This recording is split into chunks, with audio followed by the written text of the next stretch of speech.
നമസ്കാരം.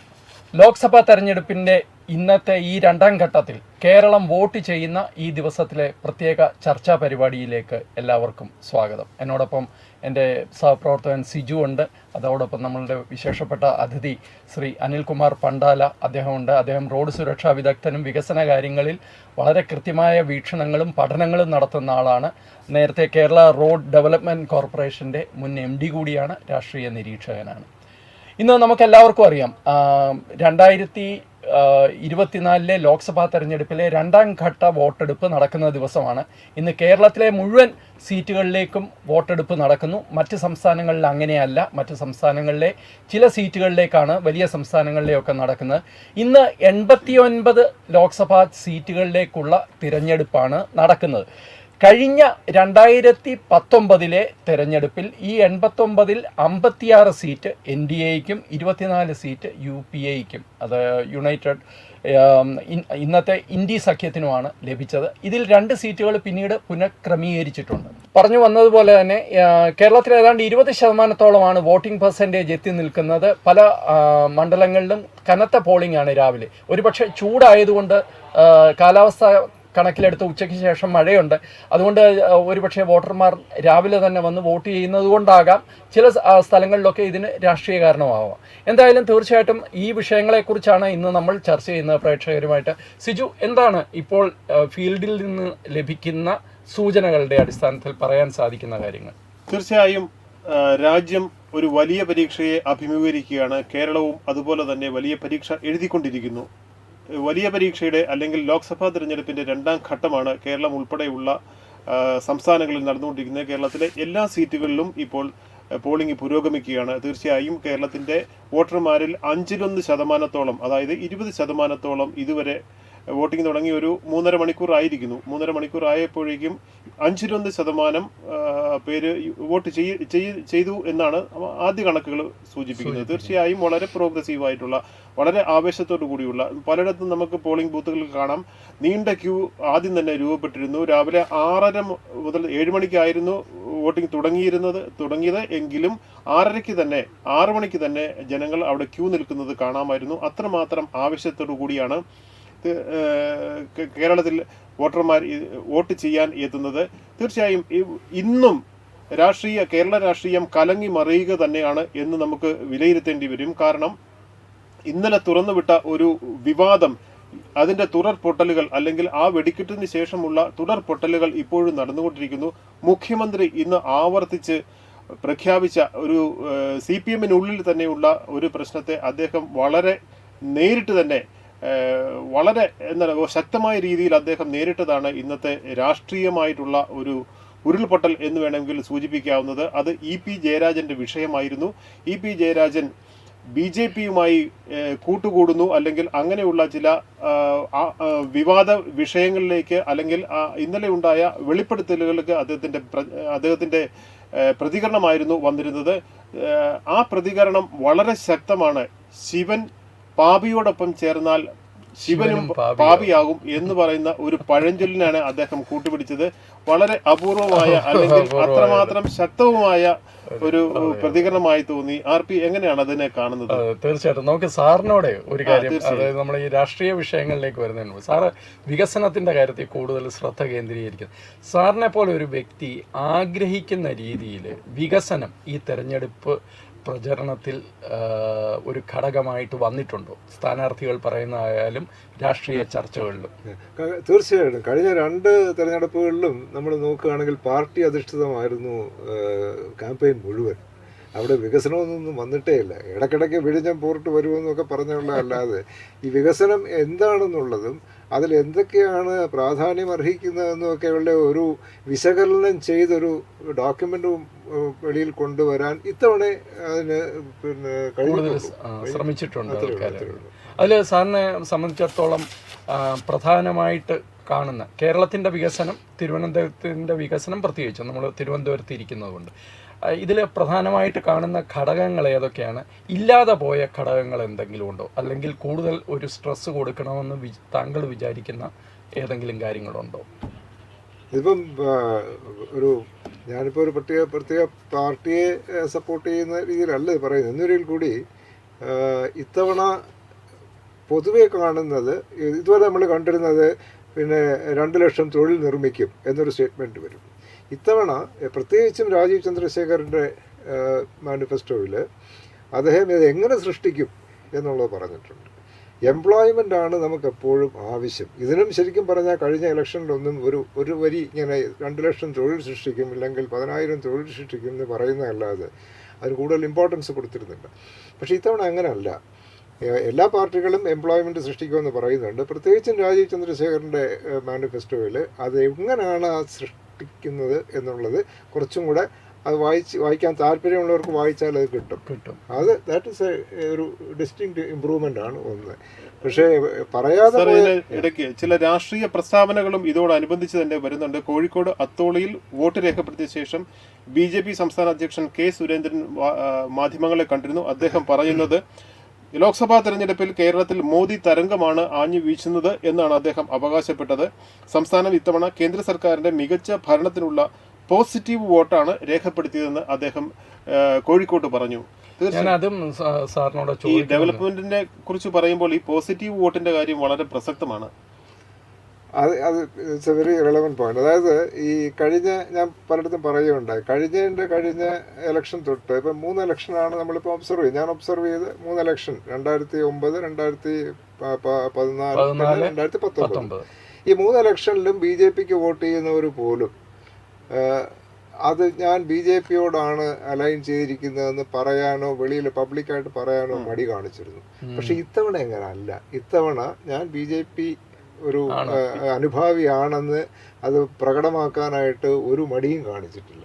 അപ്പം അങ്ങനെ വരുമ്പം അത് എന്തുകൊണ്ട് വന്നു എന്നാണ് ഞാൻ നോക്കുന്നത്. എന്തുകൊണ്ട് വന്നു വെച്ചാൽ അത് തീർച്ചയായിട്ടും സെൻട്രൽ ഗവൺമെന്റിന്റെ പെർഫോമൻസിനുള്ള അംഗീകാരമാണ്, യാതൊരു സംശയവുമില്ല. അത് 3ാം വട്ടം വരുന്നു എങ്കിലും ഒരു ഭരണവിരുദ്ധ വികാരം കാണുന്നില്ല. അതെ, കാണുന്നില്ല. ഇപ്പൊ നേരെ തിരിച്ചാണ് കാണുന്നത്. അറ്റ്ലീസ്റ്റ് ഇത് അത്യാവശ്യം പിന്നെ പ്രാഗ്മാറ്റിക് ആയിട്ട് ഇത് അനലൈസ് ചെയ്യാൻ കഴിവുള്ളവരുടെ ഒരു പ്രവണത ഇങ്ങനെയാണ് കാണുന്നത്. BJP ആണെന്ന് നേരത്തെ പറയാനായിട്ട് പുറത്തു മടിച്ചിരുന്നവർ പോലും ഇപ്പോൾ ഉറക്കെ പറയുന്നു. അതാണ് പരിപാടികളിൽ ആൾക്കാർ പങ്കെടുക്കുന്നുണ്ട്. അങ്ങനെയുള്ള അതായത് പണ്ട് ഇരു മുന്നണികളും ഇവിടെ സൃഷ്ടിച്ചിരുന്ന BJPയെ കുറിച്ചുള്ള ഇമേജ് അല്ലെങ്കിൽ ഏത് തരത്തിലുള്ള ഒരു ഇമേജ് ആണ് കെട്ടിപ്പൊക്കിയിരുന്നത്, അത് പാടെ തകർന്നു എന്നാണ് സാർ പറയുന്നത്. കുറച്ചുകൂടെ ഇതായിട്ട് പറയുകയാണെങ്കിൽ വർഗീയ പാർട്ടി എന്ന് ഉണ്ടായിരുന്ന ആ ഒരു ടാഗ് പതുക്കെ ഇല്ലാതായി. ഡെവലപ്മെന്റൽ പൊളിറ്റിക്സിനാണ് എനിക്ക് തോന്നുന്നത്. BJPയുടെ ഇപ്പോൾ ട്രിവാൻഡ്രത്തുള്ള രാജീവ് ചന്ദ്രശേഖർ ആയാലും വയനാട് K. സുരേന്ദ്രനായാലും V. മുരളീധരനായാലും ഇവരും രാഷ്ട്രീയത്തെക്കാൾ കൂടുതൽ ഒരു പക്ഷെ വികസന കാര്യങ്ങളാണ് പറയുന്നത്. വികസനത്തിന് ഒരു വോട്ടെന്നാണ് അവരാവശ്യപ്പെട്ടത്. ഞാൻ ഇന്നലെ ശ്രദ്ധിച്ച ഒരു കാര്യം എന്ന് പറഞ്ഞാൽ ഇപ്പം വലിയ വിവാദമായി ഇപ്പൊ കത്തി നിൽക്കുന്ന EP ജയരാജൻ വിഷയം. ഈ EP ജയരാജന്റെ വിഷയം അറിഞ്ഞിരുന്നിട്ട് പോലും രാഷ്ട്രീയമായി പ്രയോജനപ്പെടുത്താൻ BJP ശ്രമിച്ചില്ല എന്നുള്ളത് വലിയൊരു ഘടകമാണ്. ശോഭാ സുരേന്ദ്രൻ അല്ല പറയുന്നത്. സത്യം നേരത്തെ പറയാമായിരുന്നു, അത് തന്നെ രാഷ്ട്രീയമായി അവർക്ക് പ്രയോജനം ചെയ്യുന്നതാണെങ്കിൽ പോലും എല്ലാവരും അതെനിക്ക് തോന്നുന്നത് ഇത്തരം കാര്യങ്ങളിൽ ഒരു രാഷ്ട്രീയ തീരുമാനം ഒരുപക്ഷെ BJPയുടെ ഭാഗത്തും ഉണ്ടാവും. വികസനം പറഞ്ഞാൽ മതി, അല്ലെങ്കിൽ വികസനത്തിന് കൂടുതൽ ഊന്നൽ കൊടുക്കണമെന്നുള്ള. സാറേ, വേറൊരു കാര്യം ഞാൻ ചോദിക്കട്ടെ. ഇപ്പം നമ്മൾ വികസനം ഒരു വലിയ വിഷയമായിട്ട് വന്നു എന്ന് സാർ പറഞ്ഞു. കേരളത്തിൻ്റെ വികസനം, കേരളത്തിൽ ഇന്ന് കേരളം ഫേസ് ചെയ്യുന്ന സാമ്പത്തിക അരക്ഷിതാവസ്ഥ അല്ലെങ്കിൽ സാമ്പത്തിക ക്രൈസിസ്, ഈ വിഷയങ്ങൾ എത്രമാത്രം ജനങ്ങളെ സ്വാധീനിക്കാൻ സാധ്യതയുണ്ട്? നമ്മൾ ഈ സോപ്പ് ബബിൾ എന്ന് കേട്ടിട്ടുണ്ടല്ലോ, അതാണ് കേരളം ശരിക്കും. അത് ഇതറിയാതെ പൊയ്ക്കഴിഞ്ഞാൽ ഇത് കേരളത്തിന് വലിയ വിപത്താകും, ഭയങ്കര വിപത്താകും. കാരണം നമ്മളിന്ന് സർവൈവ് ചെയ്യുന്ന കൂടുതലും ഗൾഫ് എക്കോണമിയിലാണ്. ഇത് ആരൊക്കെ എന്തൊക്കെ സ്റ്റാറ്റിസ്റ്റിക്സ് തന്നാലും അവസാനം നമ്മളത് വലിച്ച് പുറകോട്ട് പോയി കഴിഞ്ഞാൽ ഈ ഗൾഫ് പണത്തിലാണ് നമ്മൾ എക്സിസ്റ്റ് ചെയ്യുന്നത്. നമുക്കിവിടെ പിന്നെ മാനുഫാക്ചറിങ് ബേസ് ഇല്ല. മാനുഫാക്ചറിങ് ബേസ് ഇല്ലാതെ വെറും ഒരു കൺസ്യൂമർ സൊസൈറ്റി ആയിട്ട് നമുക്ക് അധികകാലം പോകാൻ പറ്റില്ല. അത് ജനറേറ്റ് ചെയ്യാവുന്ന പിന്നെ തൊഴിൽ സാധ്യതയ്ക്കൊക്കെ ഒരു ലിമിറ്റുണ്ട് ഒരു കൺസ്യൂമർ സൊസൈറ്റിക്ക്. മാനുഫാക്ചറിങ് തന്നെ വേണം. അപ്പം ഇത് മനസ്സിലാക്കണമെങ്കിൽ ഇപ്പം കേരളത്തിന് GST ഇൻകം കുറവാണ്, കമ്പാരിറ്റീവ്ലി കുറവാണ്. GST ഇൻകം ഈ പിന്നെ ട്രേഡിങ്ങിൽ നിന്ന് കിട്ടുന്ന ഇൻകമേ ഉള്ളൂ, മാനുഫാക്ചറിങ്ങിൽ നിന്ന് ഇൻകം ഇല്ല. മാനുഫാക്ചറിങ് വരുമ്പോഴത്തേക്ക് അനുബന്ധമായിട്ടുള്ള ഒരുപാട് ഘടകങ്ങൾ വരും, സമ്പദ്ഘടന ഭയങ്കരമായിട്ടും ഉയരും. അത് വരുമ്പോഴാണ്, ഈ മാനുഫാക്ചറിങ് വരുമ്പോഴാണ് എംപ്ലോയ്മെൻറ്റ് വരുന്നത്. ഇപ്പം നമുക്ക് ടൂറിസം ഉണ്ട്, മാനുഫാക്ചറിങ് ഇല്ലെങ്കിൽ കൂടി ആ മേഖലയെങ്കിലും നല്ലവണ്ണം പിന്നെ പ്ലാൻഡ് ഡെവലപ്മെന്റ് വന്നിരുന്നെങ്കിൽ ഒരു വലിയ വ്യത്യാസം വന്നേ. ഇതാണ് ഇത്തവണ പ്രധാനമന്ത്രി അദ്ദേഹത്തിന്റെ ഇന്റർവ്യൂവിൽ വളരെ സ്ട്രെസ് ചെയ്ത് പറഞ്ഞത്. കേരളത്തിന്റെ സാധ്യതകൾ ടൂറിസമിലാണ്. കേരളം വളരെ മനോഹരമാണ്. ആ മനോഹാരിത ഒരു USP ആക്കി വെച്ചുകൊണ്ട് അത് സെല്ല് ചെയ്യണം എന്നുള്ള രീതിയിലാണ് അദ്ദേഹം സൂചിപ്പിച്ചത്. പ്രധാനമന്ത്രി പറയാത്ത ഒരു കാര്യം കൂടെ ഉണ്ട്, അത് വിദഗ്ധർ പലരും പിന്നീട് ചൂണ്ടിക്കാണിച്ചു. അതായത് കേരളത്തിന്റെ ട്രേഡ് മാർക്കായിട്ട് നമ്മൾ വെച്ചിരിക്കുന്ന ഈ ആയുർവേദവും നമ്മളുടെ ഈ പച്ചപ്പും ഇപ്പൊ ഏറ്റവും ഭംഗിയായിട്ട് ഉപയോഗിക്കുന്നത് ശ്രീലങ്കയാണ്. എക്സാക്ട്ലി, ഞാൻ അതാ പറയാൻ പോകുന്നത്. അതായത് ഈ ആയുർവേദ ടൂറിസം ഇവിടെ ഡെവലപ്പ് ചെയ്യുന്നത് തിരുവനന്തപുരത്താണ് ആദ്യം. ഞാൻ പേരെടുത്ത് പറയാം, ബേബി മാത്യു, സോമതീരത്തിൻ്റെ ബേബി മാത്യു ആണ് ആയുർവേദ ടൂറിസം അതിൻ്റെ ഒരു കോൺസെപ്റ്റ് പാക്കേജ് ചെയ്യുന്നത്. പാക്കേജ് ചെയ്ത് യൂറോപ്യൻ നാടുകളിൽ വിൽക്കുന്ന അദ്ദേഹമാണ് ആദ്യം വിൽക്കുന്നത്. തിരുവനന്തപുരത്താണ് ആയുർവേദ ടൂറിസം ഡെവലപ്പ് ചെയ്യുന്നത്. ഇന്ന് തിരുവനന്തപുരം എവിടെ കിടക്കുന്നു ആയുർവേദ ടൂറിസത്തിൽ? എങ്ങും എത്തിയിട്ടില്ല. മാത്രമല്ല കേരളം എത്തിയിട്ടില്ല. ഇത് പ്രൊമോട്ട് ചെയ്യുന്നുണ്ടെങ്കിൽ കൂടി ശ്രീലങ്കയാണ് ഏറ്റവും കൂടുതൽ ബെനിഫിറ്റ് ചെയ്യുന്നത്. അതുപോലെ തന്നെ മൂന്നാറിന്നുണ്ടായി നമ്മുടെ ഹൈറേഞ്ച് ടൂറിസം, പിന്നെ നമ്മുടെ കുട്ടനാട് പിന്നെ ബാക്ക്വാട്ടർ ടൂറിസം. ഇതെല്ലാം ആ എത്തിയിടത്ത് കിടക്കുക, എന്തെങ്കിലും ഒരെണ്ണം ഉണ്ടാക്കി കാട്ടിക്കൂട്ടിയിട്ട് പിന്നെ അങ്ങ് കളയുക. അത് ആ പഴയ ചൊല്ലുണ്ട്, ആരംഭശൂര ഖലു കേരളീയ എന്നുള്ള. അത് തന്നെയാണ് ആരംഭശൂരത്വമാണ്. അത് കൂടുതൽ പ്ലാൻ ചെയ്ത് മുമ്പോട്ട് കൊണ്ടുപോകുമ്പോഴത്തേക്ക് തൽപര കക്ഷികൾ കയറി വന്ന് അതിലും പിടിമുറുക്കും. അവരൊട്ട് ചെയ്യുകയുമില്ല, മറ്റുള്ളവരെ ചെയ്യാനും സമ്മതിക്കില്ല. അങ്ങനത്തെ ഒരു സിറ്റുവേഷനിലോട്ട് പോവുകയാണ് ഇന്നത്തെ സ്ഥിതി കേരളം വരുന്നത്. സാർ, ഇതിൻ്റെ യഥാർത്ഥ ഒരു പ്രധാന റീസൺ പറഞ്ഞാൽ ഈ റവന്യൂ ജനറേഷനിൽ നമുക്ക് ഇല്ലാതെ പോയ ശ്രദ്ധക്കുറവ്, ആ ഒരു ശ്രദ്ധയില്ലായ്മയാണോ അതിന് കാരണം? റവന്യൂ ജനറേറ്റ് ചെയ്യുക, ഇൻകം ഇവിടെ നിന്ന് ഉണ്ടാക്കിയെടുക്കുക, അതിന് ഇൻഡസ്ട്രീസ് വേണം. നേരത്തെ ഈ പറഞ്ഞ പോലെ മാർക്കറ്റിങ്, പല നമ്മുടെ സ്ട്രെങ്ത് മാർക്കറ്റ് ചെയ്യാൻ, ഇത് ചെയ്യാൻ ഒരു വിഷൻ ഇല്ലാതായിപ്പോയി. അതാണോ വിഷയം? വിഷൻ ഇല്ല എന്നുള്ളത് മാത്രമല്ല, വിഷൻ ഉള്ളവരെ മുൻപോട്ട് വരാനും സമ്മതിക്കില്ല. അവർക്ക് പാർട്ടി അഫിലിയേഷൻസ് ഇല്ലെങ്കിൽ അവിടാണ് പ്രശ്നം. ഇത് കഴിവുള്ളവരെ മുമ്പോട്ട് വരാൻ സമ്മതിക്കാതെ ഓരോ പിന്നെ ഐഡിയോളജീസിൽ പിന്നെ അവരുടെ സിഗ്നേച്ചർ ഇല്ലെങ്കിൽ ആ ഐഡിയാസ് ഇംപ്ലിമെൻ്റ് ചെയ്യാൻ സമ്മതിക്കില്ല എന്നുള്ളതാണ്. മാത്രമല്ല ഞാൻ കണ്ടിട്ടുണ്ട്, ഞാൻ പേരെടുത്ത് പറയുന്നില്ല, പലരും ഈ ഞാൻ 3 മന്ത്രിസഭയായിട്ട് ഞാൻ ഡീൽ ചെയ്തിരുന്നു. കാരണം 2004 തുടങ്ങിയ പ്രോജക്റ്റ് 2018 തീരുന്നത്. അപ്പോൾ തീരുന്നവരെ നമ്മളടുത്ത് എന്തെങ്കിലും ഉണ്ടോ എന്ന് ചോദിക്കും, നമ്മളൊരു ഐഡിയ കൊടുക്കും. അത് ഞങ്ങൾ വളരെ ബുദ്ധിമുട്ടി ഒരു നല്ലൊരു പേപ്പറാക്കി, സ്ട്രക്ചേർഡ് പേപ്പറാക്കി കൊടുക്കും. കൊടുത്തു കഴിയുമ്പോഴത്തേക്ക് ആ പാർട്ടിയിൽ, ഏത് പാർട്ടിയായാലും, ഞാൻ പ്രത്യേകിച്ചൊരു പാർട്ടിയെ പറയുന്നില്ല, ഏത് പാർട്ടിയായാലും അവിടെ എന്തെങ്കിലും ഒരു പിന്നെ പോപ്പുലിസ്റ്റ് ഐഡിയ ഉള്ള ഒരാൾ വന്നിട്ട് ഇതങ്ങനല്ല അങ്ങനെ വേണം ചെയ്യാൻ, അതോടുകൂടി കംപ്ലീറ്റ് ഡൈല്യൂട്ടഡ് ആയിപ്പോകും. നമ്മളാണെങ്കിൽ ഒരു ഓവറോൾ, ഇപ്പം ഞാൻ ഉദാഹരണം പറയുകയാണെങ്കിൽ പിന്നെ എയർപോർട്ടിൽ ടെർമിനൽ 1 തൊട്ട് ചാക്ക വരെയുള്ള 6 കിലോമീറ്റർ റോഡ് ബ്യൂട്ടിഫൈ ചെയ്യണം എന്നും പറഞ്ഞ് മുഖ്യമന്ത്രി പിണറായി വിജയൻ്റെ ഓഫീസിൽ നിന്ന് എനിക്കൊരു റിക്വസ്റ്റ് കിട്ടി. അപ്പം ഞാനത് കംപ്ലീറ്റ് പ്ലാൻ ചെയ്തു. നമ്മൾ ഈ ബ്യൂട്ടിഫൈ ചെയ്യുക എന്ന് പറഞ്ഞാൽ എന്താ ചെയ്യുന്നത്? ചുറ്റും ഈ ലാൻഡ്സ്കേപ്പൊക്കെ ചെയ്ത് കൊടുക്കുന്നതോടുകൂടി ബ്യൂട്ടിഫിക്കേഷൻ പരിപാടി തീർന്നു. പക്ഷെ ഞങ്ങൾ അങ്ങനെയല്ല ചെയ്തത്. ഞാൻ ചെയ്തത് ആ ബ്യൂട്ടിഫൈ ചെയ്യുമ്പോൾ അതിൽ ചവറിടാതിരിക്കാനുള്ള സംവിധാനം എന്താണത്? അവിടെ 2-3 waste management plants, waste processing plants, ചെറിയ പ്ലാന്റ്സ് 4 എണ്ണം.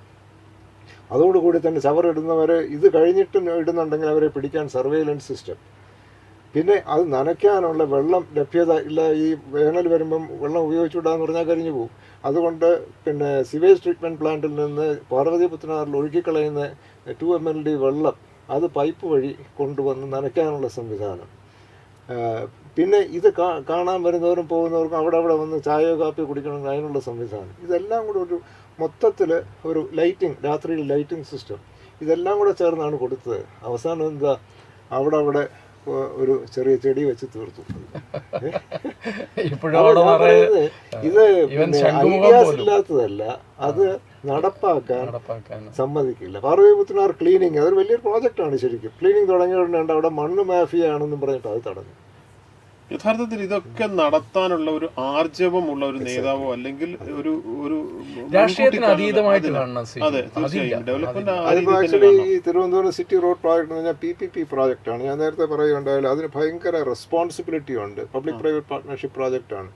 അതിന് ഭയങ്കര റെസ്പോൺസിബിലിറ്റി ഉണ്ട്. അത് എടുക്കുന്ന കൺസെഷനയർ, കോൺട്രാക്ടർ എന്നല്ല പറയുന്നത്. പക്ഷേ അതുപോലെ തന്നെ അതോറിറ്റി ഉണ്ട്. അതുകൊണ്ടാണ് അത് നടന്നത്.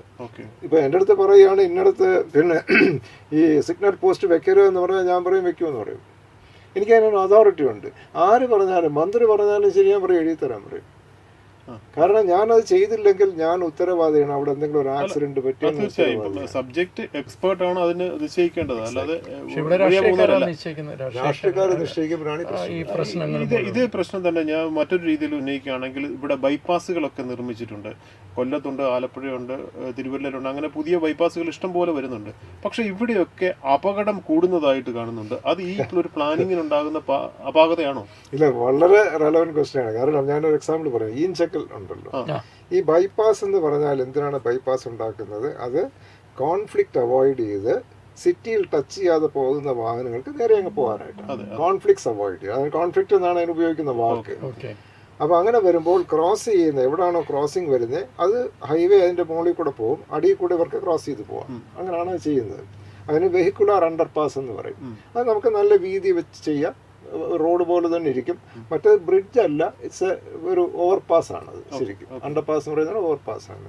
ഈഞ്ചക്കൽ ഇത് ചെയ്യാൻ പാടില്ല എന്നും പറഞ്ഞാൽ അവിടുത്തെ ഒരു 5-8 പേര്, ശരിക്കും പറഞ്ഞാൽ 5-8 പേരാണ് അതിന് ഒബ്ജക്റ്റ് ചെയ്തത്. പക്ഷെ അവരാളെ കൂട്ടി അതിന് ബഹളമൊക്കെ ഉണ്ടാക്കി. അങ്ങനെ ഒരു ബഹളം ഉണ്ടാക്കുമ്പോൾ അത് നടപ്പാകില്ല എന്നും ടെക്നിക്കലി അൺഫീസിബിൾ ആണെന്നും പറഞ്ഞ് മനസ്സിലാക്കേണ്ട ചുമതല NHAIക്ക് ഉണ്ടായിരുന്നു. NHAIയുടെ അന്ന് കേരള ഘടകമാണ് അത് ചെയ്യുന്നത്, ഉണ്ടായിരുന്നു. അത് മനസ്സിലാക്കി രാഷ്ട്രീയക്കാർ ഈ തടസ്സപ്പെടുത്തുന്നവരെ മാറ്റി നിർത്തണമായിരുന്നു. അതിനാണല്ലോ രാഷ്ട്രീയം. നേരത്തെ സിജു പറഞ്ഞ പോലെ അതില്ല. എന്നിട്ട് അവിടെ സിഗ്നൽ ഉണ്ടാക്കി. ഇന്ന് കേരളത്തിലെ വെളിയിൽ നിന്ന് ആര് വന്നും നമ്മുടെ നമ്പർ 1 കേരള പ്രബുദ്ധ മലയാളി ഇതാണോ എന്ന് ചോദിക്കും. ഇത്രയും ശുദ്ധ മണ്ടത്തരം ഒരു ഹൈവേയിൽ കാണിച്ചു. നമ്മൾ കേരളമാണെന്നൊക്കെ ഇങ്ങനെ പറയുന്നതല്ല. അത് ഇവിടെ വരുമ്പോൾ സിജു, ഇന്ന് തെരഞ്ഞെടുപ്പ് ദിവസമായിട്ട് ശിവനാണ് രംഗത്ത് നിറഞ്ഞു നിൽക്കുന്നത്. ഇന്നിപ്പോൾ മുഖ്യമന്ത്രി ശിവനെ പിടിച്ചു പറഞ്ഞു. ഇപ്പോൾ VD സതീശൻ അതിനൊരു മറുപ്രയോഗം നടത്തിയിട്ടുണ്ട്. നല്ല ശിവനാണെങ്കിൽ പാപി കരിഞ്ഞു പോകും, ഇത് ഡ്യൂപ്ലിക്കേറ്റ് ശിവനാണെന്നാണ് പറയുന്നത്. എന്താണ് ഈ ശിവനെ പിടിച്ചിരിക്കുന്നത്? സംഹാരമൂർത്തിയാണ് ശിവനാണ് താരം. എന്താണ് ഗ്രൗണ്ടിൽ നിന്നുള്ള റിപ്പോർട്ട്? തീർച്ചയായും 20% കഴിഞ്ഞിരിക്കുന്നു. വളരെ ആർജവത്തോടു കൂടി ജനങ്ങൾ വോട്ട് ചെയ്തുകൊണ്ടിരിക്കുന്നു. തിരുവനന്തപുരത്ത് നിന്നുള്ള ചില വാർത്തകൾ നമ്മൾ അറിയുന്നുണ്ട്. കുന്നുകുഴി സ്കൂളിൽ, UP സ്കൂളിലെ ബൂത്തുകളിൽ പോളിംഗ് മന്ദഗതിയിലായി. അവിടെ ആൾക്കാർ അവർ ക്യൂ നിന്ന് തളർന്ന് തിരിച്ചു പോകുന്ന ഒരു സിറ്റുവേഷൻ ഉണ്ടായിട്ടുണ്ടെന്നുള്ള ഒരു വാർത്ത നമുക്ക് വരുന്നുണ്ട്. ഇപ്പോൾ ഉണ്ടായി നമുക്ക് കിട്ടുന്ന അപ്ഡേഷനിൽ പെടുന്നതാണ്. ഇപ്പം VD സതീശൻ പറഞ്ഞതിലേക്ക് തന്നെ നമുക്ക് തിരിച്ചു വരാം. അദ്ദേഹം അവകാശപ്പെടുന്നത് 20 സീറ്റും കിട്ടും എന്നാണ്. 20 സീറ്റും UDF അവകാശപ്പെടുന്നുണ്ട്. ഒപ്പം തന്നെ തൃശ്ശൂര് K. മുരളീധരൻ ഇന്ന് വോട്ട് ചെയ്തതിന് ശേഷം അദ്ദേഹം പറഞ്ഞത് ഇവിടെ ധാരണ, അണ്ടർസ്റ്റാൻഡിനെ കുറിച്ചാണ്. UDF, LDF, BJP, NDA ധാരണയുണ്ട്. 2 സീറ്റുകൾ അവർക്ക് നൽകാം, NDAക്ക് നൽകും. ഒപ്പം 18 സീറ്റിൽ അവരെ വിജയിപ്പിക്കണം എന്നുള്ള രീതിയിലാണ്. നേരത്തെ പണ്ടാല സാർ പറഞ്ഞ ഒരു കാര്യമുണ്ട്. ഇത് BJP എന്ന് പറയുന്ന ആ ഒരു സ്വയം പറയാനുള്ള ആ ഒരു വിഷമം ആൾക്കാർക്ക് മാറി എന്ന് പറഞ്ഞു. അതിനും വേറൊരു വശം കൂടെ ഉണ്ട്. പൊതുമണ്ഡലത്തിലെ ചർച്ചയിൽ തന്നെ BJP ആണ് താരം. ശ്രദ്ധിച്ചോന്നറിയില്ല.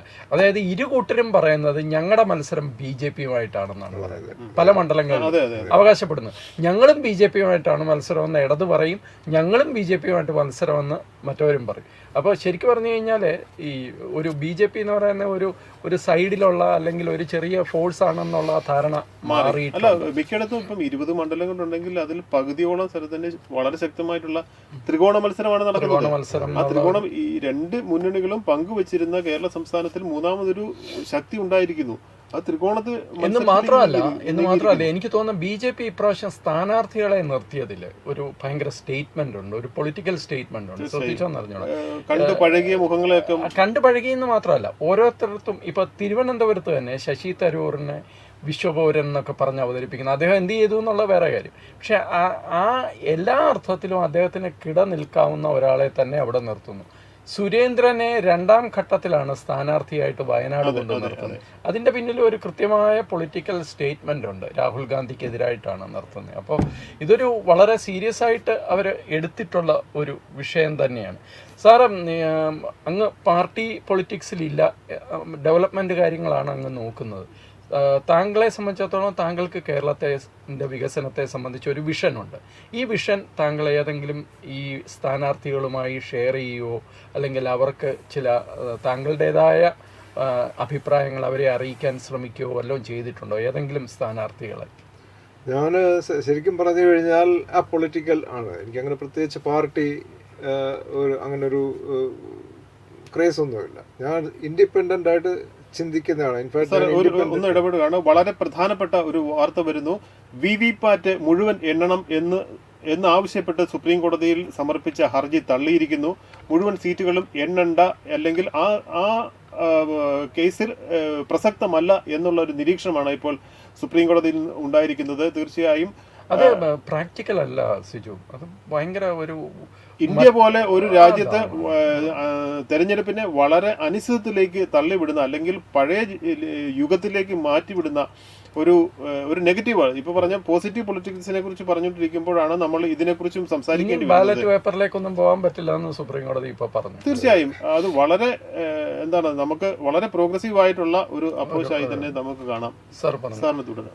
ഞാൻ പൊതുവെ രാഷ്ട്രീയ പാർട്ടിയിൽ അങ്ങനെ ബ്ലൈൻഡായിട്ട് വിശ്വസിക്കുന്ന ആളല്ല. ഇൻഡിപെൻഡൻറ്റ് തിങ്കിങ് ഒരു പ്രൊമോട്ട് ചെയ്യുന്ന ആളാണ് ഞാൻ. കാരണം ഇന്ന് ഇന്ത്യക്ക് ഏറ്റവും ആവശ്യം, പ്രത്യേകിച്ച് കേരളത്തിനും നമ്മൾ ഇൻഡിപെൻഡൻ്റായിട്ട് ചിന്തിക്കാനുള്ള കഴിവ് പ്രൊമോട്ട് ചെയ്യുക എന്നുള്ളതാണ് ആവശ്യം. അപ്പോൾ അങ്ങനെ ഞാൻ ഒരുപാട് കാര്യങ്ങൾ ചെയ്യേണ്ടത്, നമ്മുടെ നാടിന് വേണ്ട കാര്യങ്ങൾ എഴുതി വെച്ച് ഒരുപാട് കാര്യങ്ങളുണ്ട്. തിരുവനന്തപുരത്ത് അൺഫോർച്ചുനേറ്റ്ലി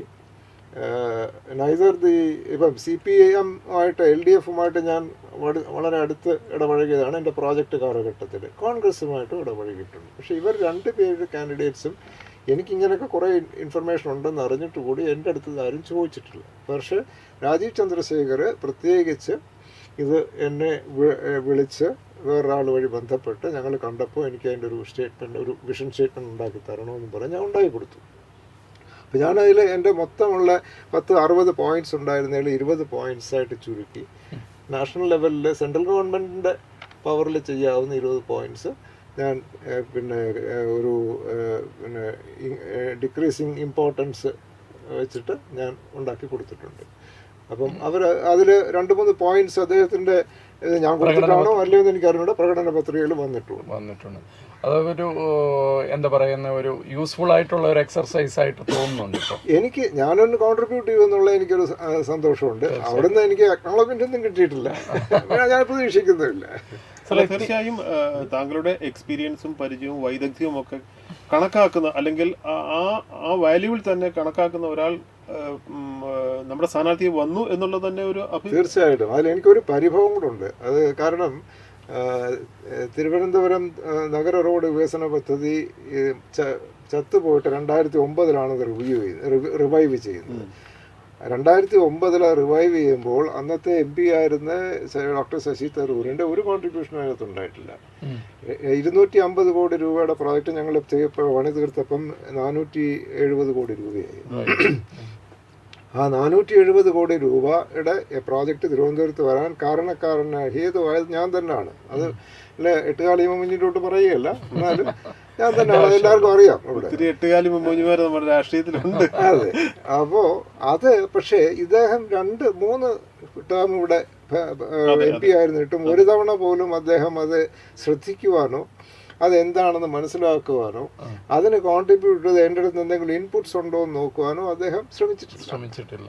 അപ്പോൾ അങ്ങനെ നോക്കുമ്പം വരുന്നതിന് മുമ്പ് തന്നെ എൻ്റെ അടുത്ത് ഒരു രേഖ ഇങ്ങനെ രൂപരേഖ വാങ്ങിക്കുന്നത് എനിക്ക് വലിയ വളരെ സന്തോഷമാണ്. കേരളത്തിന്റെ പ്രത്യേകിച്ച് തിരുവനന്തപുരത്ത് താമസിക്കുന്നതാണ്. തിരുവനന്തപുരത്തിന്റെ ഒരു വികസനത്തിന്റെ ഒരു സ്റ്റാറ്റസ് എല്ലാവരും ഇങ്ങനെ പറയുകയാണല്ലോ, കേരളം ഇങ്ങനെ വികസിക്കാം, എന്താണ് അതിന്റെ ഒരു സ്റ്റാറ്റസ്? അതിനോട് ഞാൻ ഒന്നുകൂടി ആഡ് ചെയ്യട്ടെ. ഇപ്പം സാറ് പറഞ്ഞതുപോലെ തന്നെ ഇതുവരെ ചോദിച്ചില്ല എന്ന് പറഞ്ഞു, ഈ തിരുവനന്തപുരത്തെ ബാഴ്സലോണ ആക്കുമെന്നുള്ള ഒരു പ്രഖ്യാപനം ഉണ്ട്. ഞാൻ അതിലേക്ക് വരികയായിരുന്നു, അതിന്റെ തുടക്കമായിട്ടാണ്.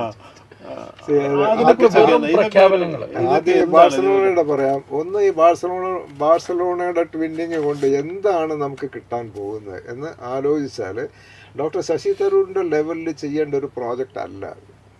അതിൽ നിന്ന് തിരുവനന്തപുരത്തിന് കിട്ടാൻ പോകുന്ന പിന്നെ ടേക്ക് അവേസ് നമ്മൾ ഇംഗ്ലീഷിൽ പറയാം, എനിക്ക് മലയാളത്തിൽ പറയാൻ അറിയില്ല, അത് വളരെ കുറവാണ്.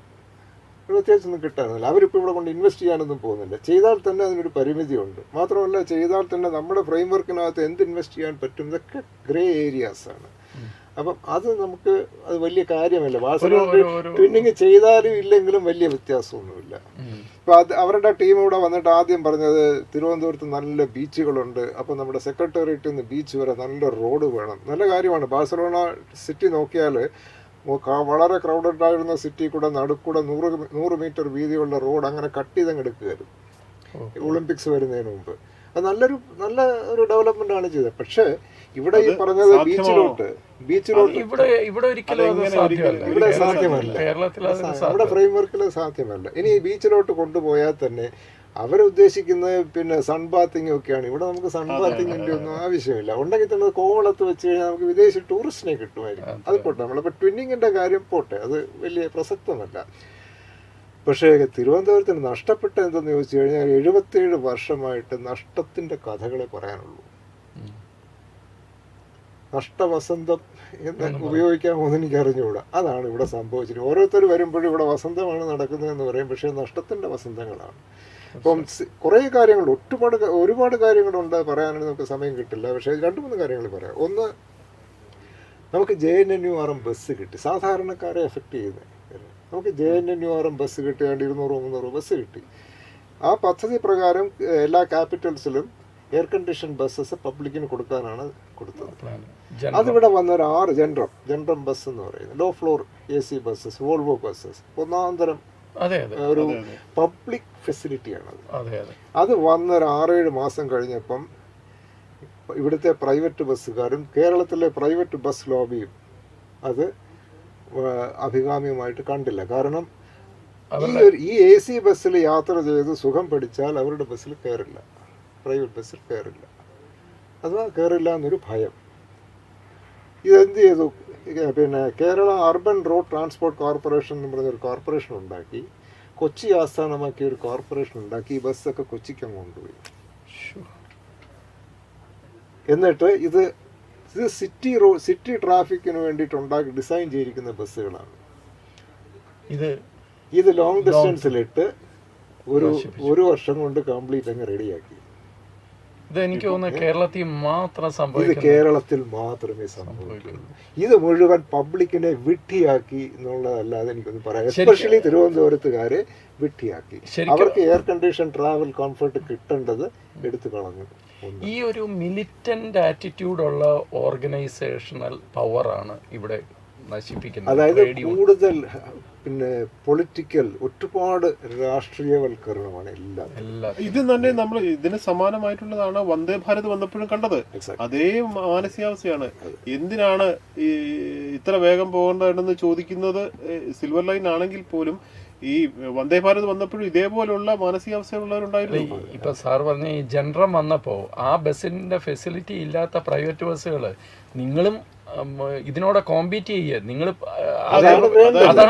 അത് പറയാൻ ആർജവമുള്ള ഒരു രാഷ്ട്രീയ സർക്കാർ അവർക്ക് വേണ്ട സബ്സിഡീസും എല്ലാം കൊടുത്തിട്ട് നിങ്ങളും അതുപോലുള്ള ബസ് ഇറക്കെന്ന് പറയണം. ഇപ്പം ഡൽഹി നോക്കിയാൽ നമുക്ക് കൂടുതലൊന്നും പോകണം, വിദേശത്തൊന്നും പോകണം. ഡൽഹിയിൽ നോക്കിയാൽ ഡൽഹി ട്രാൻസ്പോർട്ട് കംപ്ലീറ്റ് പബ്ലിക്കാണ്. പക്ഷേ പ്രൈവറ്റ് ബസ്സുകളാണ് അവിടെ ഓപ്പറേറ്റ് ചെയ്യുന്നത്. ഡൽഹി ട്രാൻസ്പോർട്ട് കോർപ്പറേഷൻ പബ്ലിക് ബസ്സുകൾ പ്രൈവറ്റ് ബസ് ലീസിനെടുത്തിട്ട് അവർ ഓപ്പറേറ്റ് ചെയ്യും. അപ്പോൾ പ്രൈവറ്റിനും കിട്ടും അവന്റെ ആ ഒരു സർവീസിന്റെ ബെനിഫിറ്റ്, പബ്ലിക്കിനും കിട്ടും സർവീസിന്റെ. സാധാരണക്കാർ ഇതൊന്നും അനുഭവിക്കേണ്ട കാര്യമില്ല. ഇതൊക്കെ ഒരു എലീറ്റ് ക്ലാസ്സിനോ ഞങ്ങൾക്കോ അല്ലെങ്കിൽ അധികാരമുള്ളവർക്കോ മതി എന്നുള്ള ഒരു മനോഭാവമാണ് അവർക്കൊക്കെ. ഇല്ല, സാധാരണക്കാർക്ക് വേണ്ടി വന്ന സാധനമാണിത്. ഇത് എത്ര സുന്ദരമായിട്ട് പൊളിച്ചടുക്കി. അത് തിരുവനന്തപുരത്തെ ജനങ്ങൾ ഇത് അറിഞ്ഞിട്ട് പോയി. ഇവിടെ ചർച്ച പോലും ആയിട്ടില്ല. ഇത് ഞാൻ പറയുമ്പോഴേ ചിലപ്പോൾ അറിയുള്ളൂ ഇതാണ് സംഭവിച്ചത്. ഇത് അറിഞ്ഞിട്ട് വേണം വോട്ട് കുത്താൻ. തീർച്ചയായിട്ടും ജനറം ബസ്സുകളുടെ മാത്രം കാര്യമാണിത്. അങ്ങനെ എത്ര വിഷയങ്ങൾ ഇഷ്ടം പോലെ. ഇനിയിപ്പോ മെട്രോയുടെ കാര്യം പറയാം. മെട്രോയുടെ കാര്യം ഞാൻ മനസ്സിലാക്കിയത്, മെട്രോയ്ക്ക് ഒരു സിറ്റി അർഹമാകുന്നത് അതിൻ്റെ പോപ്പുലേഷൻ വെച്ചിട്ടാണ്. അപ്പം 20 ലക്ഷം പോപ്പുലേഷൻ കടക്കുന്ന ഒരു അർബൻ അഗ്ലോമറേഷൻ എന്ന് പറയും. അതായത് സിറ്റിയും നഗരപ്രാന്ത പ്രദേശങ്ങളും എല്ലാം കൂടെ ചേർന്നിട്ടുള്ള അർബൻ അഗ്ലോമറേഷൻ. ഇത് 20 ലക്ഷം കടക്കണം എന്നാലേ മെട്രോയ്ക്ക് അർഹമാകും. 2010-11 ആണെന്ന് തോന്നുന്നു, എനിക്ക് ശരിയായിട്ട് അറിയില്ല. ശശി തരൂർ MP ആണ് ഇവിടെ. ആ കാലഘട്ടത്തിൽ ഏത് സിറ്റിയാണ് കേരളത്തിൽ കൊടുക്കേണ്ടതെന്ന് ആലോചിക്കുമ്പോൾ സാധാരണ എല്ലാ ക്യാപിറ്റൽസിനുമാണ് കൊടുക്കുന്നത്. പോട്ടെ, ഏത് സിറ്റിയാണ്? കൊച്ചി സർട്ടൻലി വളരെ ഡെവലപ്ഡ് ആണ്, നോക്കുമ്പോൾ കൊച്ചിക്കാണ് 21 ലക്ഷം പോപ്പുലേഷനുള്ള അർബൻ അഗ്ലോമറേഷൻ. തിരുവനന്തപുരത്തിന് 16 ലക്ഷമേ ഉള്ളൂ എന്ന് അന്നത്തെ ഒരു ചീഫ് സെക്രട്ടറി ഒരു ഞാനിരിക്കുന്ന സമ്മേളനത്തിൽ പറഞ്ഞു. ഇൻഫാക്ട് ഞാനിരിക്കുന്ന ആ ഒരു ഫംഗ്ഷനിൽ വെച്ചിട്ടാണ് അദ്ദേഹത്തിന് മെസ്സേജ് കിട്ടുന്നത്, Kochi has been selected four metro എന്ന് പറഞ്ഞിട്ട്. അപ്പം ഞാൻ വന്ന ഉടനെ എൻ്റെ ഡേറ്റ ഇട്ടുപാടുണ്ട്. ഞാൻ വന്ന ഉടനെ നോക്കിയപ്പോഴത്തേക്ക് ഈ കൊച്ചി അർബൻ അഗ്ലോമറേഷൻ എന്ന് പറയുന്നത് 54 ലോക്കൽ ബോഡീസ്, കൊച്ചി കോർപ്പറേഷനും മുനിസിപ്പാലിറ്റീസും ആലുവ മുനിസിപ്പാലിറ്റി എല്ലാം കൂടെ ചേർന്ന് 54 ലോക്കൽ ബോഡീസ് ചേർന്നാണ് 21 ലക്ഷം. തിരുവനന്തപുരത്തിൻ്റെ ഞാൻ നോക്കിയപ്പോഴത്തേക്ക് 34 അർബൻ ലോക്കൽ ബോഡീസ് എടുത്തിട്ടുള്ളൂ. അവിടെ 54 ലോക്കൽ ബോഡീസ് 700 സ്ക്വയർ കിലോമീറ്റേഴ്സ് എൻ്റെ ഓർമ്മ ശരിയാണെങ്കിലാണ് എടുത്തിരിക്കുന്നത്. തിരുവനന്തപുരത്ത് അവർ 34 ലോക്കൽ ബോഡീസ് എടുത്തിട്ടുള്ളൂ, അതും 400 ചില്ലുവാനം സ്ക്വയർ കിലോമീറ്റേഴ്സ്. 16 ലക്ഷം വന്നു. 700 സ്ക്വയർ കിലോമീറ്റേഴ്സ് എടുത്തിരുന്നെങ്കിൽ തിരുവനന്തപുരത്ത് 54 ലോക്കൽ ബോഡീസ് എടുത്തതിന് 32 ലക്ഷമാണ് വരുന്നത് തിരുവനന്തപുരത്ത്. കാരണം ഇനിയിപ്പോൾ സിമ്പിളായിട്ട് മനസ്സിലാക്കത്തക്ക ഒരു ഇത് പറഞ്ഞുതരാം. തിരുവനന്തപുരം തിരുവനന്തപുരത്തിൻ്റെ ഡിസ്ട്രിക്റ്റിൻ്റെ, നഗരത്തിൻ്റെ പോട്ടെ, തിരുവനന്തപുരം ഡിസ്ട്രിക്റ്റിൻ്റെ പോപ്പുലേഷൻ 2011 സെൻസസ് വെച്ചിട്ട് ഡെൻസിറ്റി ഓഫ് പോപ്പുലേഷൻ 1506. തൊട്ട് പിന്നാലെ ആലപ്പുഴയാണ് 1498 മറ്റും. എറണാകുളം 1200 ചില്ലുവാനമേ ഉള്ളൂ. അപ്പം ഹൈലി ഡെൻസിറ്റി ഉള്ളത് ഏറ്റവും കൂടുതൽ തിരുവനന്തപുരമാണ്. ഇനി സിറ്റി 2011 സെൻസസ് പ്രകാരം സിറ്റി 7.8 ലക്ഷമാണ് സിറ്റി. അന്ന് സിറ്റി ചെറുതാണ്. അന്ന് സിറ്റി കൊച്ചിയുടെ കൂട്ടായി 100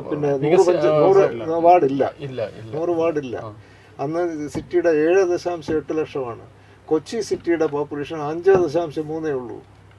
ചില്ലറ വ്യത്യാസമൊന്നുമല്ല. എന്ത് അടിസ്ഥാനത്തിലാണ് മെട്രോ കൊച്ചിക്ക് കൊടുത്തത്? കൊച്ചി കൊടുക്കണ്ടെന്ന് ഞാൻ പറയുന്നില്ല. ഞാൻ പറയുന്നത് തിരുവനന്തപുരത്തും കൊച്ചിയിലും മെട്രോ വരണമായിരുന്നു. തിരുവനന്തപുരത്തുകാരെ ഈ MP ഒക്കെ ഇവിടെ ഉള്ളപ്പോൾ തന്നെ കളിപ്പിച്ചു എന്നാണ് എനിക്ക് പറയാൻ. ശരിക്കും പറഞ്ഞു കഴിഞ്ഞാൽ ഇപ്പോൾ ഇവിടുത്തെ എന്തോ ട്രാഫിക് ബ്ലോക്കാണ്, നമുക്ക് വളരെ കൃത്യമായിട്ട് അറിയാവുന്ന കാര്യമാണ്. ഒരുപക്ഷെ അതിനുവേണ്ടി വാദിക്കാൻ ഒരു ജനപ്രതിനിധി ഇല്ലാതെ പോയി, ഒരു കാഴ്ചപ്പാടിൽ ഒരു വ്യക്തി. അതാണ് ഇപ്പൊ സാറിനോട് സംസാരിക്കുമ്പോഴാണ് നമുക്ക് പോലും വികസനവുമായി ബന്ധപ്പെട്ട ഇത്തരം ചില വിഷയങ്ങൾ നമുക്ക് പോലും അറിയില്ല. സെൻസസ് ഫിഗേഴ്സ് ഒക്കെ പബ്ലിക് ഡൊമൈനിൽ അവൈലബിൾ ആണ്. എന്നാൽ അവർ പറയും ഇപ്പം തന്നെ ഞാനിപ്പം കോർപ്പറേഷനായിട്ട് വെരിഫൈ ചെയ്തപ്പോഴത്തേക്ക് തിരുവനന്തപുരം കോർപ്പറേഷൻ്റെ പോപ്പുലേഷൻ 12.9 ലക്ഷമാണ്. Thiruvananthapuram city population. ഞാനത് ഇൻഡയറക്റ്റ് ആയിട്ട് കൊച്ചിയിൽ നിന്നും എടുത്തു. കൊച്ചിയിൽ 8.5 ആണ് ഇന്നും. വളരെ ഒരു ഞെട്ടിക്കുന്ന വിവരമാണ്. പക്ഷേ ഇത് തിരുവനന്തപുരത്തുകാർ അറിയണം. നമ്മുടെ ജനപ്രതിനിധികൾ ഇവിടെ ഇരിക്കുമ്പോഴാണ് നമ്മളെ ഇങ്ങനെ കളിപ്പിക്കുന്നത്. കൊച്ചി വെച്ച് നോക്കുമ്പോൾ വളരെ വളരെ കൃത്യമായൊരു നിരീക്ഷണമാണ് സാറ് പറഞ്ഞത്. സാറേ, ഒരു കാര്യം കൂടി, ഒരു രാഷ്ട്രീയ നിരീക്ഷണം എന്നുള്ളതിൽ ഈ പെർഫോമൻസ് നമ്മൾ വോട്ട് ചെയ്ത് അയക്കുന്ന അതേത് പാർട്ടിയുടെ ആയാലും ഇവരുടെ പെർഫോമൻസ് അത് മോണിറ്റർ ചെയ്യാൻ സിറ്റിസൺസിൻ്റേതായ ഒരു സംവിധാനം ഉണ്ടാവേണ്ടതല്ലേ? അതിന് എന്തെങ്കിലും ഒരു നിർദ്ദേശം മുമ്പോട്ട് വെക്കാനുണ്ടോ?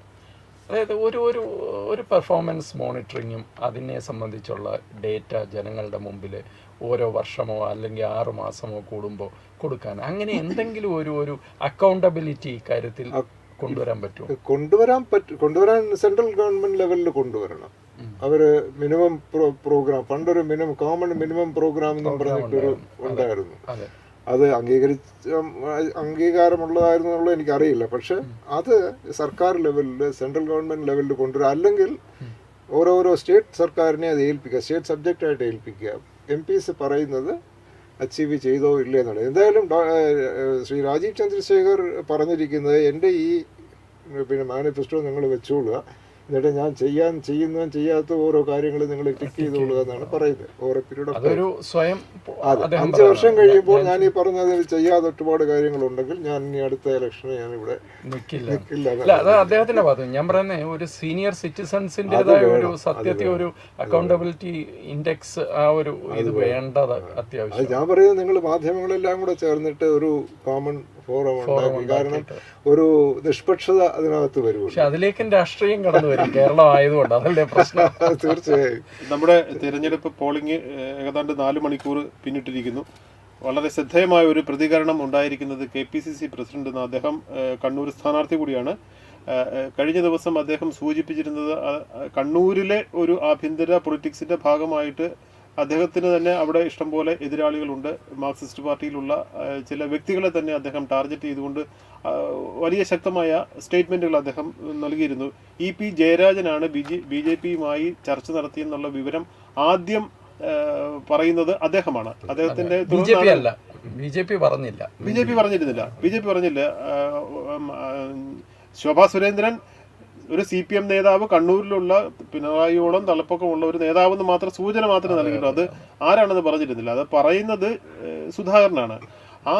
അതിനെ തുടർന്നാണ് ഇന്നലെ നന്ദകുമാറും അല്ലെങ്കിൽ അത് കഴിഞ്ഞിട്ട് ശോഭാ സുരേന്ദ്രനും ഒക്കെ അതിനെപ്പറ്റി പറയുന്നത്. ഇന്ന് അദ്ദേഹം അത് സമ്മതിച്ചിരിക്കുന്നു. പ്രകാശ് ജാവ്ദേക്കറുമായി താൻ ചർച്ച നടത്തി എന്ന് പറയുന്നുണ്ട്. വീട്ടിൽ വരുന്ന കഴിയുമ്പോൾ ഇറങ്ങിപ്പോകാൻ പറയാൻ പറ്റുമോ എന്നുള്ള ഒരു കാഷ്വൽ രീതിയിലാണ് ജാവ്ദേക്കർ വന്നത് എന്നുള്ള രീതിയിലാണ് EP ജയരാജൻ പറഞ്ഞത്. എല്ലാവരും എല്ലാം കണ്ടുകൊണ്ടിരിക്കുകയാണ്, എല്ലാവർക്കും ഒക്കെ അറിയാം ഹരിയാഹാരം. അതെ, അത് ക്ലീഷേ ആയതുകൊണ്ടാണ് പറയാത്തത്. അപ്പൊ അതിനൊരു മറുപടി അദ്ദേഹം പറഞ്ഞിട്ടുണ്ട്. BJPയിൽ ചേരുന്നതുമായി ബന്ധപ്പെട്ട് LDF കൺവീനറും CPM നേതാവുമായ EP ജയരാജൻ ഗൾഫിൽ വെച്ച് BJP നേതാക്കളുമായി ചർച്ച നടത്തി എന്ന ആരോപണത്തിൽ ഉറച്ചു നിൽക്കുന്നു എന്നാണ് അദ്ദേഹം പറയുന്നത്. അദ്ദേഹമാണ് പറഞ്ഞത് ഇവര് ചർച്ച നടത്തിയെന്നും. EP പറഞ്ഞിട്ടുണ്ട് ഞാൻ ഗൾഫിൽ പോയിട്ട് ഒത്തിരി നാളായെന്ന്. അദ്ദേഹത്തിന്റെ ആരോപണമാണ്. EP-ക്കെതിരായ ആരോപണത്തിൽ ഞാൻ ഉറച്ചു നിൽക്കുന്നു. BJP നേതാവ് പ്രകാശ് ജാവ്ദേക്കർ ചായ കുടിക്കാൻ EP-യുടെ വീട്ടിൽ പോകാൻ EP-യുടെ വീട് ചായക്കടയാണോ എന്നാണ് അദ്ദേഹം ചോദിച്ചിരിക്കുന്നത്. വളരെ കൃത്യമായ ഒരു ചോദ്യമാണ്. പൂർവ്വകാല ബന്ധമില്ലാതെ മറ്റൊരാളുടെ വീട്ടിൽ ആരെങ്കിലും ചായ കുടിക്കാൻ പോകുമോ? ചായപ്പീടിയിൽ പോയല്ല ജയരാജൻ, ചായപ്പീടിയിൽ പോയതല്ലല്ലോ. ജയരാജൻ എപ്പോഴെങ്കിലും ചായക്കട നടത്തിയിട്ടുണ്ടോ എന്നൊക്കെയാണ് അദ്ദേഹം വളരെ. എന്തായാലും ഒരു കാര്യം വളരെ ഉറപ്പാണ്, ഈ തെരഞ്ഞെടുപ്പിന് ശേഷം ഇന്നത്തെ ദിവസം കഴിഞ്ഞാൽ ഈ വിഷയം ഇങ്ങനെ ഇനി വലിയ മാനങ്ങളിലേക്ക് വലിയ ചർച്ചകളായി ഇവിടെ നമ്മൾ ഇതെല്ലാം കാണുന്നുണ്ട്, അല്ലെങ്കിൽ ആ രീതിയിൽ ആ സ്പിരിറ്റിൽ നമ്മൾ എടുക്കുന്നുണ്ട്. പക്ഷെ ഒരേ മുന്നണിയിലുള്ള രണ്ടുപേര് തമ്മിലാണ് ഈ ക്ലാഷ് എന്നുള്ളത് ഓർക്കണം. ആരാണ് ഇവിടെ വിഡ്ഢികളാകുന്നത്? CPM പോലെ വളരെ കേഡർ ബേസ്ഡ് ആയിട്ടുള്ള ഒരു പാർട്ടിയിൽ അണികൾക്ക് ഇതുകൊണ്ടുണ്ടാകുന്ന ഷോക്ക് ഭയങ്കരമായിരിക്കും. കാരണം അവര് ആരും പ്രതീക്ഷിക്കാത്തതാണ്. EP ജയരാജൻ ഒക്കെ പോവുക, അങ്ങനെ പോയിട്ട് ചർച്ച നടത്തിയെന്ന് കേൾക്കുമ്പോൾ അവർക്കുണ്ടാകുന്ന ഷോക്ക് ഭയങ്കരമായിരിക്കും. എന്റെ ഒരു കാഴ്ചപ്പാടിൽ ഇത് നടക്കണം എന്നാണ് പറയുന്നത്. അത് BJP-ന്ന് അല്ല, CPM-ന്ന് BJP-യിലോട്ടായാലും കോൺഗ്രസിൽ നിന്ന് CPM-യിലോട്ടായാലും അത് കൂടുതൽ നടക്കണം. കാരണം അങ്ങനെ വരുമ്പോഴേ ഈ പാർട്ടി കുത്തക മാറും. അപ്പോഴാണ് കൂടുതൽ ജനങ്ങളുടെ പ്രശ്നത്തിലേക്ക് ഈ ശ്രദ്ധ തിരിക്കാൻ ഇവർക്ക് അവർ കൂടുതൽ ഈ നേതാക്കന്മാർ കൂടുതൽ രാഷ്ട്രീയം കുറയ്ക്കണം. ഈ വീതം വെപ്പ് രാഷ്ട്രീയം അവർക്ക് ഉറപ്പാണ്. ഒരു വർഷം അല്ലെങ്കിൽ അടുത്ത വർഷം ഉറപ്പാണ്. അത് പിന്നെ എന്തിനാണ്, ആരാണ് പ്രതിബദ്ധത? അത് പൊളിക്കണം. അത് പൊളിച്ച് ജനങ്ങളാണ് പൊളിക്കേണ്ടത്. പൊളിച്ചെഴുത്ത് നടക്കട്ടെ എന്ന് തന്നെ നമുക്കും വിചാരിക്കാം. സാറേ, സാറുമായിട്ടുള്ള ഈ സംഭാഷണം അവസാനിപ്പിക്കുന്നതിന് മുമ്പ് 2 കാര്യങ്ങളുണ്ട്. ഒന്ന്, കേരളത്തിന്റെ സാമ്പത്തിക അവസ്ഥയെക്കുറിച്ച്. ഒരു വശത്ത് വലിയ അവകാശ അവകാശവാദങ്ങൾ പറയുന്നു ഇത് ഞങ്ങളെ കേന്ദ്രം ശിക്ഷിക്കുന്നതുകൊണ്ട് മാത്രം ഉണ്ടാവുന്ന പ്രശ്നങ്ങളാണ്. മറുവശത്ത് അങ്ങനെയല്ല, നിങ്ങൾക്ക് വേണ്ട അക്കൗണ്ടബിലിറ്റിയോ നിങ്ങൾ വേണ്ട കാര്യങ്ങളോ ചെയ്യാത്തത് കൊണ്ടാണ് എന്ന് കേന്ദ്രവും പറയുന്നു. ഇതിനിടയിൽ ഒരു ദുഃഖവാർത്ത കൂടിയുണ്ട്. കക്കാഴം സ്കൂളിൽ, ആലപ്പുഴയിലെ കക്കാഴം സ്കൂളിൽ വോട്ട് ചെയ്തിറങ്ങിയ ഒരാൾ കുഴഞ്ഞു വീണ് മരിച്ചു. ഇതിപ്പോ മൂന്നാമത്തെ ആളാണ്. അത് തന്നെ ഇന്ന് രാവിലെ മുതൽ 3 പേര്, ഒരുപക്ഷെ ഈ കാലാവസ്ഥയുടെയും പക്ഷെ പ്രായമായവർക്ക് വീട്ടിൽ ചെന്ന് വോട്ട്, പക്ഷേ അതിന് കുറെ റെസ്ട്രിക്ഷൻ ഒക്കെ ഉണ്ട്. 80 വയസ്സ് കിടപ്പ് രോഗിയായിരിക്കണം, അല്ലെ നടക്കാൻ പറ്റില്ല, അങ്ങനെയൊക്കെ ഉണ്ട്. ഇതിപ്പോ മൂന്നാമത്തെ ആളാണ് ഇന്ന് കുഴഞ്ഞു വീണ് മരിച്ചിരിക്കുന്നത്. ഇത് മാത്രമല്ല, ക്യാമ്പയിൻ കഴിഞ്ഞിട്ട് കുട്ടിക്കലാശം കഴിഞ്ഞ് പോയിട്ടും മരണങ്ങളൊക്കെ ഉണ്ടായിട്ടുണ്ട്. ഈ ഒന്ന് കോവിഡിന്റെ ഒരു ഇഷ്യൂവും കാണും, ആഫ്റ്റർ കോവിഡ് എഫക്റ്റും ഇപ്പോഴത്തെ അനാരോഗ്യം ഉള്ളവർക്ക് ശ്രദ്ധിക്കുക. പ്രധാനമന്ത്രി കഴിഞ്ഞ ദിവസം പറയുന്നത് അത് ശ്രദ്ധിച്ചോന്നറിയില്ല, അതെനിക്ക് വളരെ ഇതായിട്ട് തോന്നി. അതായത് പോളിംഗ് ഏജൻസ്, രാഷ്ട്രീയ പ്രവർത്തകർ, നിങ്ങൾ ഏത് പാർട്ടിയാകട്ടെ ധാരാളം വെള്ളം കുടിക്കണം, കാലാവസ്ഥ വളരെ മോശമാണ് എന്നൊക്കെ അദ്ദേഹം പറയുന്നുണ്ട്. അത് വളരെ പ്രസക്തമായൊരു കാര്യം. ഞാൻ സാറിനോട് ചോദിച്ച കേരളത്തിലെ ഒരു സാമ്പത്തിക അവസ്ഥ, അതിന് എന്തെങ്കിലും ഒരു is there light at the end of tunnel? അല്ല, ലൈറ്റ് എടുത്ത് കണ്ടതിട്ടാണെങ്കിൽ ആദ്യം നമ്മുടെ പൊതുജനങ്ങളും പ്രത്യേകിച്ച് ഭരണകർത്താക്കളും ചെയ്യേണ്ട കാര്യം നിയമങ്ങൾ പാലിക്കുക എന്നുള്ളതാണ്. അതാണ് ഇത് ഫണ്ടമെൻ്റൽ അടിവരയിട്ട് പറയേണ്ട കാര്യം അതാണ്. കാരണം സെൻട്രൽ ഗവൺമെൻറ്റിൽ ചില നിയമങ്ങൾ, അഥവാ സെൻട്രൽ ഗവൺമെൻറ്റിൽ നമുക്ക് എന്തെങ്കിലും ഫണ്ട് കിട്ടണമെങ്കിൽ സെൻട്രൽ ഗവൺമെൻറ്റിൻ്റെ പദ്ധതികൾ നമ്മൾ നടത്തി എക്സിക്യൂട്ട് ചെയ്യുകയാണെങ്കിൽ അതിനൊക്കെ അവർ ചില നിബന്ധനകൾ വയ്ക്കും.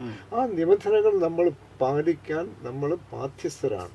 അതിൽ ഒരെണ്ണം ഇല്ല, ഇപ്പോൾ ഇതിങ്ങനെ തരുമോയെന്ന് വെച്ചാൽ അവർ തരില്ല. കാരണം ഇപ്പോൾ നമ്മൾ ഒരു സ്റ്റേറ്റ്, അങ്ങനെ 24 സ്റ്റേറ്റ് ഓരോ റൂൾസ് വയലേറ്റ് ചെയ്യാൻ തുടങ്ങിക്കഴിഞ്ഞാൽ അത് പറ്റില്ല. പിന്നെ ആ പർട്ടിക്കുലർ ഡിപ്പാർട്ട്മെൻറ്റിൻ്റെ സെക്രട്ടറി ലെവലിലുള്ള കുറച്ച് ചില കൺസെഷൻസ് ഒക്കെ ചെയ്യും, അത് അവരുടെ റിസ്കിലാണ് ചെയ്യുന്നത്. അവരുടെ ജോലിയിലുള്ള റിസ്ക് എടുത്തിട്ടാണ് അവർ ചിലപ്പോൾ ചെയ്യുമെന്ന് കണ്ണടയ്ക്കുക. അല്ല മന്ത്രിതലത്തിലൊന്നും ചെയ്യാനൊന്നും പറ്റില്ല.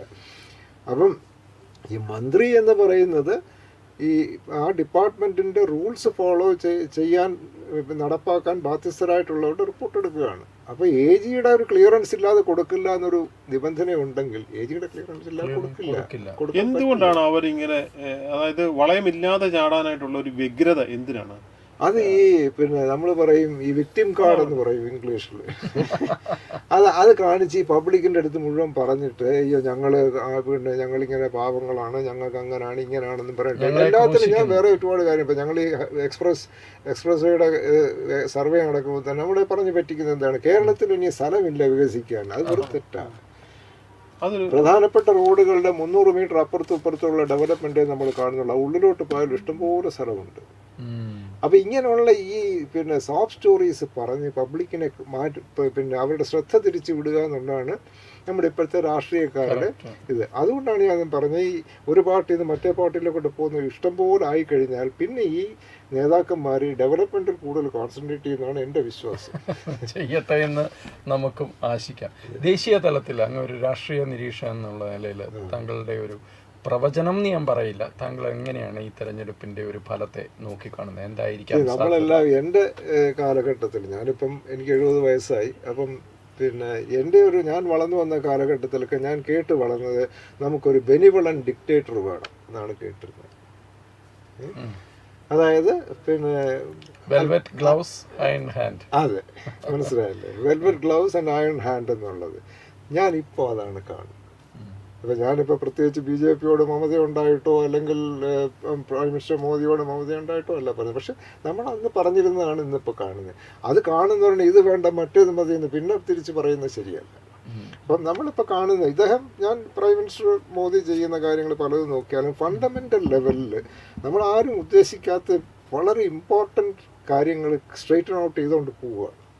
വളരെ പ്രധാനപ്പെട്ട കുറേ കാര്യങ്ങൾ അത് നമ്മൾ കാണില്ല. അത് പുള്ളി കോൺസെൻട്രേറ്റ് ചെയ്യുന്ന അവിടെയാണ്. ബാക്കിയുള്ള ക്യാബിനറ്റ് മിനിസ്റ്റേഴ്സൊക്കെ ബാക്കിയുള്ള കാര്യങ്ങളിൽ കോൺസെൻട്രേറ്റ് ചെയ്യുന്നു. അദ്ദേഹത്തിൻ്റെ പാർട്ടി പ്രവർത്തകർ വേറെ കോൺസെൻട്രേറ്റ് ചെയ്യുന്നു. പക്ഷെ അദ്ദേഹം ചെയ്യുന്ന വളരെ ഫൈനായിട്ടുള്ള ഫണ്ടമെൻ്റൽ കറക്ഷൻസ് ആണ് ചെയ്തത്. ഇപ്പോൾ സ്വച്ഛ് ഭാരത് എന്ന് പറഞ്ഞാൽ നമ്മൾ കണ്ടുപോകും. ഏറ്റവും അടിസ്ഥാനം ഇതിലാണ് തുടങ്ങുന്നത്. അതെ, അത് ചിലപ്പം ഫുൾ സക്സസ് ആയി എന്ന് വരില്ല. പക്ഷെ എന്നാലും 10 അടി മുമ്പോട്ട് വെച്ച് 2 അടി പുറകോട്ട് വെച്ചാൽ 8 അടി മുമ്പോട്ട് തന്നെയാണത്. അതൊരു സംശയമില്ല. അങ്ങനെയുള്ള പല പല കാര്യങ്ങളും അതിലൊന്നാണ് യുവജനങ്ങളുടെ ശരിയായിട്ടുള്ള ഒരു കാഴ്ചപ്പാട്. ഇപ്പം ഞാൻ തന്നെ വളർന്നു വരുമ്പോൾ കൊച്ചിലെ ഞാൻ പറയുകയാണല്ലോ, ഞാൻ ഒരുപാട് കാര്യങ്ങൾ ഒബ്സർവ് ചെയ്യുന്നതാണ്. കൊച്ചിലെ ഗാന്ധിയെ പറ്റിയൊക്കെ നല്ലതായിട്ട്, പക്ഷേ ഞാൻ വളർന്നു വരുന്ന ചെറുപ്പകാലമായിരുന്നപ്പം ഗാന്ധി എന്താക്കി, ഇന്ത്യയെ മാന്തിപ്പുണ്ണാക്കി എന്ന് പറയുന്നത് കേട്ടിട്ടുണ്ട്. ഞാൻ അതിശയിച്ചിട്ടുണ്ട്. ചേട്ടാ, ഗാന്ധി ഇത്രയും വലിയൊരു മനുഷ്യനെ പറ്റി നമ്മൾ ഇങ്ങനെ പറയുന്നു. അത് പറഞ്ഞാൽ ശരിയാണോ തെറ്റാണോ എന്നുള്ളതല്ല, ഈ നറേറ്റീവ്സ് നമ്മൾ വിശ്വസിക്കരുത്, നമ്മൾ കണ്ടുപിടിക്കുക. ഗാന്ധി നല്ല മനുഷ്യനാണോ അല്ലേ എന്നുള്ള അദ്ദേഹത്തിൻ്റെ വർക്ക് നോക്കുക, അദ്ദേഹം എന്താണ്. അതുപോലെ തന്നെ പിന്നെ RSSന്റെ പങ്ക് ഗാന്ധിയുടെ വധത്തിൽ അത് ജസ്റ്റിസ് KT തോമസ്, സുപ്രീം കോടതിയുടെ ചീഫ് ജസ്റ്റിസ് ആയിരുന്ന ജസ്റ്റിസ് KT തോമസ് പല വേദികളിലും പുള്ളി പറഞ്ഞിട്ടുണ്ട്. തെറ്റാണ് ഒരു നറേറ്റീവ്. ഒരു നറേറ്റീവ്. അപ്പം നമ്മളിങ്ങനെ ഈ കയ്യിൽ തരുന്ന ഇത് വിശ്വസിക്കാതെ നമ്മൾ ഇൻഫ്ലുവൻസ് ആകാതെ മനസ്സിലാക്കാൻ ശ്രമിക്കുക. ആ ഒരു പാതയിലേക്ക് എനിക്ക് തോന്നുന്നു ഇപ്പോഴത്തെ ഗവൺമെന്റ് യുവജനങ്ങളെ മുമ്പോട്ട് കൊണ്ടുപോകുന്നു, അതിലോട്ട് ആകർഷിക്കുന്നു എനിക്ക് തോന്നുന്നു. തീർച്ചയായും ഇപ്പം നമ്മൾ ആ യാഥാർത്ഥ്യം നമ്മൾ മനസ്സിലാക്കണം. എവിടെ ആയിരുന്നു ഇന്ത്യ നിന്നിരുന്നത്? തീർച്ചയായും വീട്ടിലൊരു ശൗചാലയം പോലും ഇല്ലാതിരുന്ന ഒരു കേരളത്തിൽ നിന്നുകൊണ്ട് അത് മനസ്സിലാക്കാൻ പറ്റില്ല. കേരളത്തിന് പുറത്ത് പോകുമ്പോഴാണ് അതിന്റെ ഒരു അടിസ്ഥാന സൗകര്യങ്ങൾ ഇല്ലാതിരുന്ന ഒരു പ്രാകൃത ജനതയായിരുന്നു എന്നുള്ളതാണ് ഇതിന്റെ ഒരു പിന്നെ ഡൈക്കോട്ടമി ഞാൻ പറഞ്ഞുതരാം. അതായത് ഒരു സീനിയർ IAS ഓഫീസർ എൻ്റെ അടുത്ത് പറയുകയുണ്ടായി. ആ ഓഫീസർ പിന്നെ ഒരു സമയത്ത് ഒരു പ്രപ്പോസൽ വെച്ചു, നമ്മുടെ coastal area open defecation free ആക്കാം എന്നുള്ളത്. ഇത് പ്രൈം മിനിസ്റ്റർ മോദി വരുന്നതിനൊക്കെ വളരെ മുമ്പാണ്. ആ പ്രപ്പോസല് ഔട്ട്റൈറ്റ് റിജക്ട് ചെയ്തു എന്നാണ് പറയുന്നത്. കാരണം എന്താണ് പറയുന്നത്? ഞാൻ കൂടുതൽ പറയുന്നില്ല. അല്ല, കോസ്റ്റൽ ഏരിയ നമുക്ക് തൊടണ്ട, അത് തൊട്ട പ്രശ്നമാണ്, രാഷ്ട്രീയമാണ്. ഞാൻ കൂടുതൽ പറയുന്നില്ല. അപ്പോ പൊതുസ്ഥലത്ത് മലമൂത്ര വിസർജനം നടത്തുന്നത് തടയുന്നതിൽ പോലും രാഷ്ട്രീയമാണ് കടന്നു വന്നത്. പ്രാഥമിക ആവശ്യമാണ്. അതെ അതെ അതെ, അത് തീർച്ചയായിട്ടും. സാറിന് ഇനിയും വോട്ട് ചെയ്യാൻ പോകേണ്ടതുണ്ട്. സാർ വോട്ട് ചെയ്തിട്ടില്ല. ശ്രീ അനിൽകുമാർ പണ്ടാല, ഇത്രയും സമയം ഞങ്ങളോടൊത്ത് ചെലവഴിച്ചതിനും അങ്ങയുടെ കാഴ്ചപ്പാടുകളും വിശദീകരണങ്ങളും തന്നതിനും അങ്ങേയറ്റം നന്ദി.